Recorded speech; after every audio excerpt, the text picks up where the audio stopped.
বাজারে নতুন ট্রেন্ড এসছে, সেই ট্রেন্ডেই ভেসে এই দারুণ ফটোটাকে একটু এডিট করার চেষ্টা করলাম। দেখে নিন, ভালো করে জুম করে দেখিয়ে দেওয়া হচ্ছে। ভাইয়ের জন্মদিনের ভালো করে স্নান করে ও বসেছিল খাওয়া দাওয়া করতে। খাবারের কিন্তু কোনো কমই ছিল না। যাই হোক, সমস্ত খাবার দেওয়া ছিল, বিরিয়ানি। ভাইও বেশ খাওয়ার ক্ষুধার্ত মুখে বসে আছে। কোনো রাগ দেখছেন কি? কোনো রাগ নেই, কিন্তু খুব খুশি, কিন্তু একটু গম্ভীর হয়ে আছে, জাস্ট খিদে পেয়েছে বলে।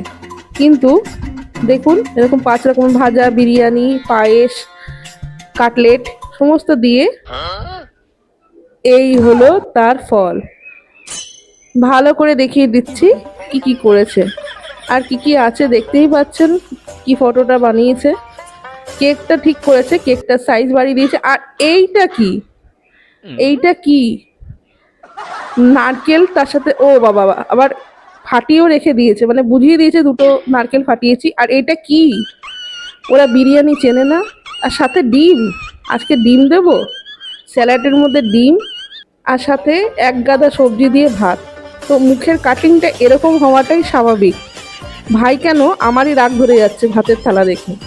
যাই হোক, আর এই চাউমিন বানিয়ে দিয়েছে, তার সাথে একটা ডিম রেখে দিয়েছে, আর কি সুন্দর নারকেল দুটো ফাটিয়ে রেখে দিয়েছে দেখুন। আর মাঝখানে ধান দুব্বর বাটিটাকেও একটা রান্না বানিয়ে দিয়েছে। যাই হোক, তাদের ইচ্ছা, তাদের উপরে। এরকম শাকসবজি দেখে ভাইয়ের এরকম মুখ হওয়াটা স্বাভাবিক ব্যাপার। ভাই সরি রে ভাই, তোকে আর এডিট করে ভালো একটা ফটো দিতে পারলাম না।